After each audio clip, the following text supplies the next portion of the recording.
سوویت یونین افغانستان ته ډیر اعلی او برتره پوځ راوړو. دا پوځ به اوس د یو جنگي ګروپ سره مخامخ کیږي، کمی ته چې مجاهدین ویل کیږي. د دې باوجود چې سوویت یونین په خپل وخت کې ډیر جنگونو کې بریالی و، خو دا جنگ یې په بیللو باندې و. طالبانو مرکزي قومندانۍ نه لرله او نه منظم و، او په ډیپلوماټیکو طریقو د مسلې حل راوستل ګران و. هغو به په هغه ځای کې جنگ کوو کم ځای کې چې به هغو ته سټراټیجیک پیدې وي. دې ګوریلا جنګیالانو به حملې کولې او بیا به غرونو ته تښتېدل. د دې د وجې د سوویت ټینکونه به داسې ځایونو ته نه شو تللی ځکه چې لارې ډېرې خرابې وي. تر دې پورې چې د سوویت جهازونه هم ناکامه وو، ځکه کله چې به هغوی جهازونه پاسېدل مجاهدینو ته به د مرغو د الوتو د لاسه پته ولګېده. سوویت د پیریانو سره په جنګ وو. د جنگ په اوله کې د سوویت پوځ به په خالي ګټو او غرونو ډزې کولې.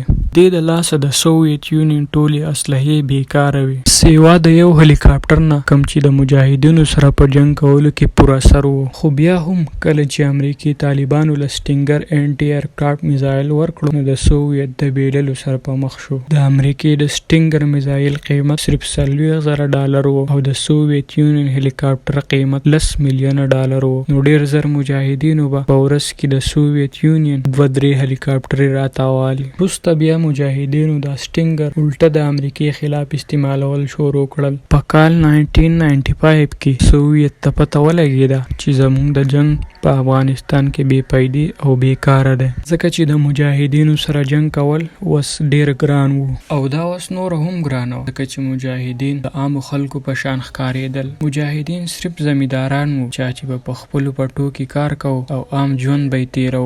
کله چې عام افغان او مجاهدینو په منځ کې فرق راوستل ګران وو، سوویت دا خپل دشمنان تصور کړه. میخایل ګربچو د وتلو نصیحت وکړو. پر روانو کلونو کې به په ډیرو کلو باندې بمباریانې وکړی شي، کارخانې تباه کړی شوې او څاروي د هوا نه وویشتل شول. په پټو کې ماینونه کېښودلی شول او ډیر شی نور.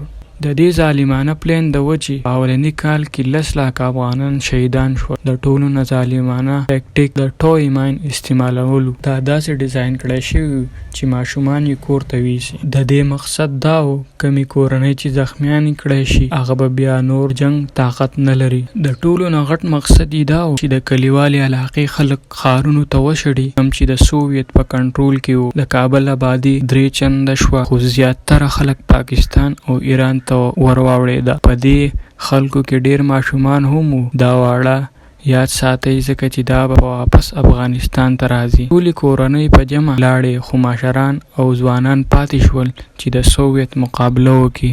افغانان په جنگ کولو باندې پوهېده. دا ظالمانه جنگ د هغو دپاره ډیر زیات و. د افغانانو دپاره دا د بهر دشمن خلاف صرف یو جنگ نه و، وس د ژوندي پاتې کېدو کوشش و. افغانیانو د مخکې نه خپل وطن سره محبت کوونکي وو او د دې کلتور خاندان له ډیر زیات اهمیت ورکړی. سړي ډیر سخت وو خو ایمانداره، محبت کوونکی او مینه‌ناک هم وو. ډیر مجاهدین په ذهني طور باندې خراب شو ځکه چې د جنگ حالات ډیر سخت جنگونه سړی بدلی او په افغانستان کې جنگ په میلیونونو سړي بدل کړه. په پاکستان کې په پیښور ښار کې پښتنو د جنگ دپاره روپۍ او اسلحې راټولول شروع کړل د خپلو پښتنو وروڼو سره په افغانستان کې جهاد وکړي. ډیر زر ډیر خلک را بیدار شو او جهاد کولو له افغانستان ته لاړل. ISI د موقع نه پیدا واغسته. د ISI د دې نه مخکې دومره زور نه و، خو د افغانستان د جنگ د لاسه ISI ته به امداد راتلو د امریکې او د سعودي عرب نه چې د افغانستان په جنگ کې حصه واخلي. د دې د لاسه ISI ډیر زر راچوته شوه او د پاکستان په سیاست کې به اوس ډیر اهم کردار لوبوي. پاکستان ته چې کم فند ورکړی شوي وو، دی به اوس دا د خیبر پښتونخوا په ځوانانو ایشي سره د اسلحې سره. د دې نه پس د دې افغانستان ته لیږي چې هلته د افغانستان په جنگ کې حصه واخلي. په کال 1998 سوویت نور جنگ نشو کولی، واپس شو. هغو د افغانستان د کمیونست حکومت طالبانو ته یوازې پرېښودو. کابل ګورنر غوښتله چې په امن سره مسله حل کړي. اوس ډیر ناوخته و. ډیره وینه د مخکې نه توی شوې وه او د سوویت او د افغانستان په منځ کې مذاکرات ناکامه وو.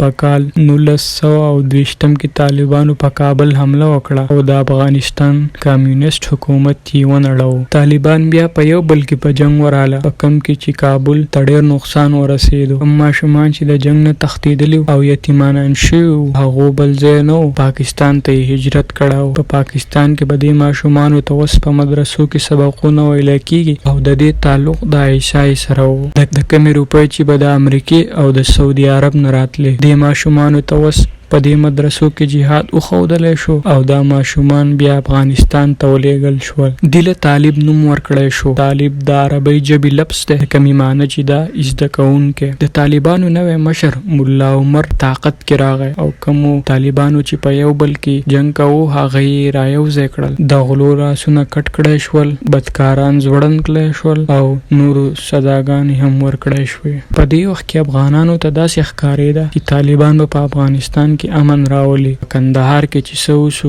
د پاکستان د عیسی سترګې ونیولې او د طالبانو له نوره هم اسلحه، تمویل او د جنگ ټریننګ ورکړو. طالبانو کندهار ونیو، ډیر مالی غنیمت یې هم په لاس ورغی. په کمې کې چې اسلحه، ټینکونه، جهازونه او نور جنگ سامان موجود وو. د دې نه وروسته بیا پاکستان طالبانو ته بارډر کولاو کو او طالبان په زیات مقدار کې افغانستان ته راغلل. په اوله کې افغانانو د طالبانو په خیر راغلی وکړو. د کندهار د فتح کولو نه پس طالبانو وردک، لوګر او نور ښارونه هم ونیول. کال 1995 کې هغوی هرات هم ونیو او د افغانستان کیپټل کابل د هغوی را روان ټارګټ. په کال 1996 کې طالبانو په افغانستان حکومت کوو. په افغانانو ته داسې ښکارېده لکه د روسانو په شانتې. طالبانو په ښځو پابندیانې سیوا کړې، جنکۍ به یې سکول ته نه پرېښودې، ټیویګان یې مات کړل، تصویرانو ویستلو باندې بندیز ولګاوه او د غلو لاسونه به یې کټ کول. سینماګانې جوماتونو ته بدلې کړې، شراب څښل یې منع کړل او